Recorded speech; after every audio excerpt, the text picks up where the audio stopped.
Thousands of years ago, way before modern cities, and honestly, way before written history even existed, humans built the world's very first civilization right between two rivers. I mean, these people invented writing, they built massive cities from the ground up, created laws, and totally shaped the future of humanity. But you really have to wonder, how did this massive civilization just rise up out of the harsh desert? And maybe more importantly, why did it disappear?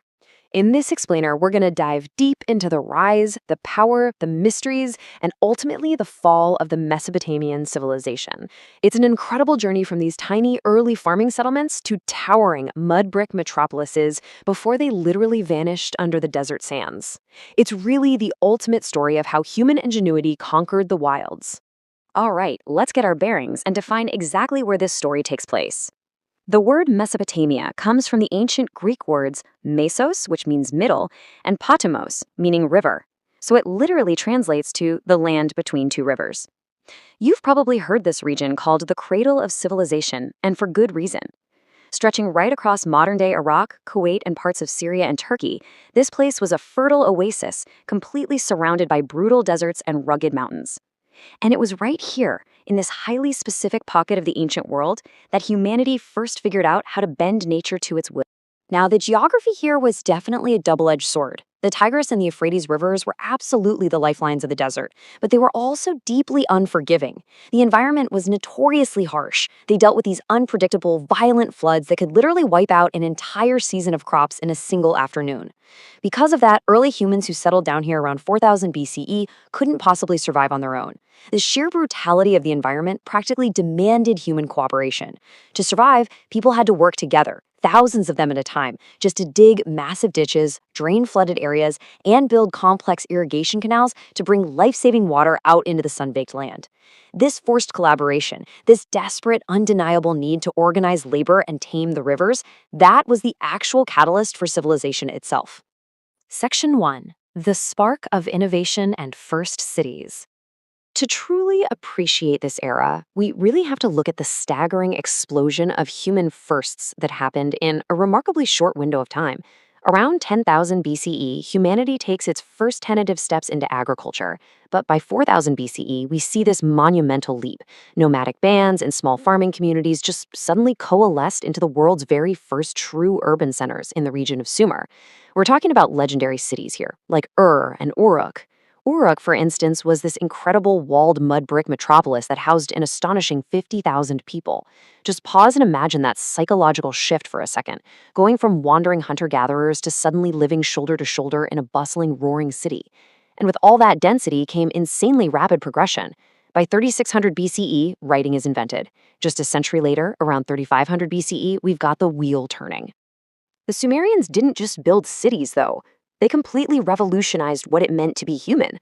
I mean, they gave us the turning wheel and the heavy agricultural plow, which let them break the hard earth and feed tens of thousands of people. They figured out how to mass-produce pottery, which meant they could distribute standardized rations to their workers. Crucially, they invented the sailboat. The sailboat allowed them to navigate those great rivers for expansive trade networks, bringing in the vital timber and stone that they desperately lacked out there in the endless mud plains. They even charted the skies, giving us the concept of the 24-hour day. This was a true golden era of unprecedented technological leaps that laid the absolute foundation for modern life as we know it. But honestly, of all their world-shaking inventions, there's one that really stands above the rest. And it started pretty simply. Early pictographs were basically just crude drawings scratched into clay, and originally they were used strictly for taxation and accounting, like tracking exactly how many bushels of grain or heads of sheep were being sent to a local temple. But eventually, this evolved into cuneiform. Cuneiform, which actually means wedge-shaped, was created by pressing a specialized reed stylus into wet clay. It became this highly flexible phonetic system. This was a huge deal because it meant scribes could suddenly move way beyond basic accounting. For the first time in human history, they could record abstract thoughts, complex laws, deeply personal letters, and even the world's first great literature, like the Epic of Gilgamesh. They basically gave humanity the power to leave behind their names and their emotions for good. Section 2. Mountains of the Gods. Ziggurats and Religion.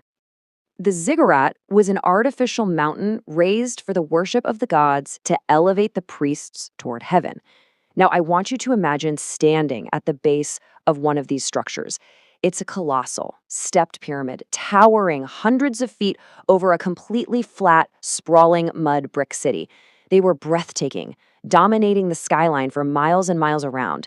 But what is absolutely crucial to understand here is that these were not public houses of worship where everyday citizens just gathered to pray. Not at all. They were literal earthly homes built specifically to connect the city with its patron deity. The gods were believed to live high above the mortal realm, right?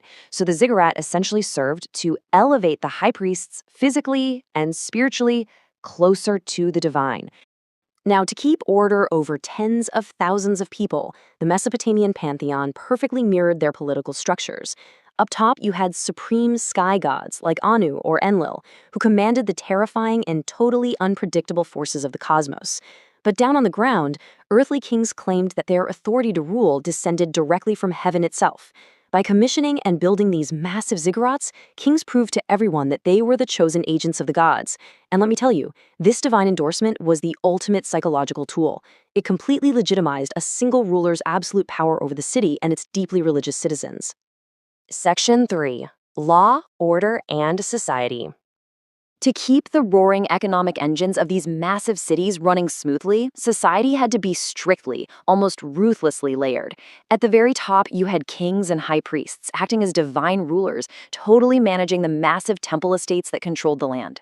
Just below them was a vital middle class of highly educated scribes and merchants who drove a booming trade economy, bartering Mesopotamian textiles and green for foreign metals and gems. Then came the vast silent majority, the farmers and artisans. These were the men and women out there working the fields, drudging the canals, and firing the pottery from dawn until dusk just to survive. And tragically, at the very bottom were enslaved people. These were often captives taken from the endless city-state wars, or even desperate citizens forced into servitude just to work off crippling debts. The takeaway here is that everyone had a highly specific, inescapable place in the machine. And to keep all of those thousands of people in line, they really needed undeniable public laws. So let's trace the logic of Hammurabi's code, famously established by the Babylonian king Hammurabi around 1750 BCE. First off, it starts with a divine mandate. The massive stone pillar literally visually depicts the sun god of justice, Shamash, handing authority straight to the king. Second, it is aggressively public. We're talking 282 rules etched right into stone for all to see. Third, and definitely most famously, it relied on strict, uncompromising retribution. Justice in Babylon was incredibly transactional. For example, if a builder constructs a house that collapses and kills the homeowner, well, that builder is going to be put to death. Every single crime had a highly specific, visceral cause and effect punishment, permanently giving human civilization the rather terrifying concept of an eye for an eye. Section 4. The Age of Empires and Final Ruin. So, this golden age of localized, independent city-states, it couldn't last forever. As populations exploded and resources got more and more strained, the region became this volatile, bloody theater of massive clashing empires for literally thousands of years. Around 2334 BCE, Sargon of Akkad sweeps through and violently conquers the independent Sumerian city-states, forging the world's very first multinational empire. From there, power relentlessly swings back and forth. We see the magnificent grandeur and cultural peak of the Babylonian Empire under Hammurabi around 1792 BCE. Later on, the landscape is totally dominated by the brutal, highly militarized Neo-Assyrian war machine, starting around 900 BCE. And that was an empire built on iron weapons, siege warfare, and calculated terror.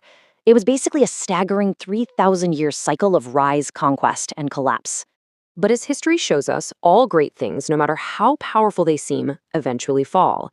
In 539 BCE, the impenetrable walls of Babylon were finally breached. The Persian king Cyrus the Great captured the fabled city, and this was the dramatic and final turning point. Mesopotamia was folded right into the massive Persian Empire, permanently ending thousands of years of independent native rule.